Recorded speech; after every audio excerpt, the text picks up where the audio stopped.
ពីប្រភេទនៃមនុស្សដែលឆ្លងកាត់ជីវិតមួយដែលមាន dramatic ទីមួយគាត់នឹងខ្លាចជាកូនក្មេងហើយនឹងទីពីរគាត់នឹងខ្លាចជាមនុស្សដែលធំមុនអាយុជាទូទៅគឺគេតែនិយាយថាមនុស្សដែលឆ្លងកាត់នៅជីវិតមួយដែលមិនសូវល្អអញ្ញើថាមិនសូវជាមានសុភមង្គល like នៅវ័យកុមារភាពរបស់គាត់ធំឡើងគាត់នឹងខ្លាចជាមនុស្សដែលចង់បានក្តីស្រឡាញ់ពីអ្នកដទៃជាមនុស្សដែលក្រាញចិត្តគេជាមនុស្សដែលទន់ជ្រាយជាមនុស្សដែលlike want attention អាហ្នឹងជាអីដែលមនុស្សទូទៅយល់ប៉ុន្តែតាមពិតទៅវាមានកម្រិតមួយទៀតអាហ្នឹងជាកម្រិតទី1តែកម្រិតទី2ក្មេងម្នាក់ហ្នឹងគឺនឹងខ្លាចជាមនុស្សដែលធំមុនអាយុបានន័យថាគាត់មិនត្រូវការរឿងទាំងអស់ហ្នឹងឯងពួកអីមាន mindset មួយថាអត់មានតាំងពីដើមមកមិនដែលស្លាប់ផងហើយដែលគាត់ត្រូវមានអញ្ចឹងរឿងទាំងអស់ហ្នឹងវាគឺជា optional សម្រាប់គាត់វាមិនមែនជារឿងចាំបាច់សម្រាប់គាត់ទេអ្វីដែលចាំបាច់សម្រាប់គាត់គឺនិយាយទៅគឺព្យាយាមផ្ដល់គ្រប់យ៉ាងដែលខ្លួនឯងខ្វះតើខ្លួនឯងអាហ្នឹងគឺជាកត្តាទី1គាត់នឹងមិនសូវខ្វល់ពីការវិតម្លៃអ្នកផ្សេងទៅលើខ្លួនគាត់ទេព្រោះអីបើសម្រាប់ខ្ញុំតែប្រកាន់ភ្ជាប់នៅផ្នែកកំណត់មួយដែលគេនិយាយថាអ្នកអត់ដឹងគឺអត់ខុសត្រូវអត់អញ្ចឹងគណៈពេលដែលគេអត់ដឹងអីពីខ្ញុំហើយដែលក៏ខ្ញុំត្រូវស្ដាប់សម្ដីគេហើយដែលក៏ខ្ញុំត្រូវខ្វល់ពីការ like គេហៅគេ judgment អ្នកដទៃមកលើយើងតែដែលគេអត់ស្គាល់យើងអត់ដឹងអីពីយើងអញ្ចឹងហើយដែលក៏ខ្ញុំត្រូវខ្វល់ so I don't care and I try to take care of me as much as I can ហើយមួយទៀតនៅពេលដែលមនុស្សមួយដែលគាត់ឆ្លងកាត់នៅ traumatic ហ្នឹងគាត់នឹងមានការភ្នែកមួយដែលមនុស្សទូទៅមិនសូវជាមានទេតែភ្នែកមួយហ្នឹងគឺនិយាយទៅអញ្ចឹងជាអ្នកដែលគេចេះមើលគេមើលទៅគេដឹងថាវាប្លែកវាបង្កប់នៅរឿងរ៉ាវជាច្រើនហើយគាត់នឹងខ្លាចជាមនុស្សដែរមិនសូវជាចេះញញឹមទេនិយាយទៅគឺបាត់បង់អារម្មណ៍មួយខាងក្នុងដែលចង់ញញឹមហើយមិនអត់ចេះញញឹមសោះហើយចេះដែរពេលខ្លះឧបមាថាយើងមើលរឿងមើលអីទៅអូខេវា touch feeling ញញឹមចេញដែរតែបើថាឲ្យញញឹមឬរាយរាក់ទាក់បែបក៏មនុស្សដែលគេ like ទទួលបាននៅសុភមង្គលអាហ្នឹងអត់អាចទេអត់សូវជារុះរាយហើយក៏មិនសូវជាមានអ្នកផ្សេងឃើញស្នាមញញឹមពួកគាត់ដែរគឺកម្រ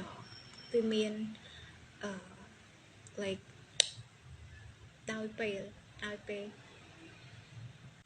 ញ្ចឹងអ្នកខ្លះគាត់ដឹងពី background របស់គេពេលដែលគាត់ឃើញមនុស្សពីរនាក់ម្នាក់គាត់ចូលចិត្តម្នាក់គាត់មិនសូវចូលចិត្តអញ្ចឹងគាត់យកទៅ compare គ្នាតែគាត់ដឹងពី background មនុស្សទាំងពីរហ្នឹងមកចេះ background ហ្នឹងគឺវាសំខាន់សម្រាប់អត្តចរិតមនុស្សនៅពេលដែលធំឡើងវាជាសំណាងល្អមនុស្សដែលគេបានអ្នកខ្លះបើទោះបីជាគេកើតនៅក្នុង privilege មួយដែលមិនសូវជាធូរធារប៉ុន្តែគេបានគ្រួសារមួយដែលល្អចឹងទៅអូខេ that's fine ប៉ុន្តែអ្នកខ្លះទៀតក៏កើតនៅក្នុង privilege មួយដែលអត់មានអីសោះ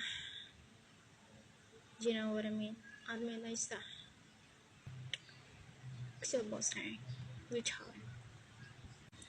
អញ្ចឹងមនុស្សពីរនាក់ហ្នឹងគឺធំឡើងអត់អាចដូចគ្នាទេចរិតផ្នត់គំនិតនឹងខុសគ្នាពេលខ្លះខុសគ្នាតិចអត់តិចទេច្រើនណាស់ប៉ុន្តែពេលខ្លះក៏វាខុសគ្នាស្រឡះដែរ like មេខ្ញុំជាមនុស្សដែលមិនសូវចេះខ្វល់ច្រើនតាំងពីដើមហើយដោយសារតែខ្ញុំធ្លាប់មានបញ្ហាច្រើន so ខ្ញុំធ្លាប់កាត់គេហៅមកបិទបេះដូងចឹងព្រោះខ្ញុំធ្លាប់មាន therapy អាហ្នឹងខាងពេទ្យគេហៅស្អីគេហៅពេលខ្ញុំប្រាប់គាត់ទៅថាខ្ញុំ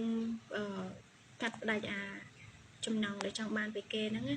អញ្ចឹងទៅគាត់ប្រើពាក្យថាអូយើងបិទបេះដូងអញ្ចឹងនិយាយស្រាប់ហេតុកើតអញ្ចឹងទៅអាហ្នឹងខ្ញុំហៅអញ្ចឹងចាប៉ុន្តែដោយសារតែពេលដែលយើងបដៅខ្លួនឯងឲ្យឈឺអាហ្នឹងអ្នកដែលបាក់គឺយើងអត់មានអ្នកគេបាក់ជួយយើងឯងអញ្ចឹងខ្ញុំពេលហ្នឹងគឺខ្ញុំបិទមែន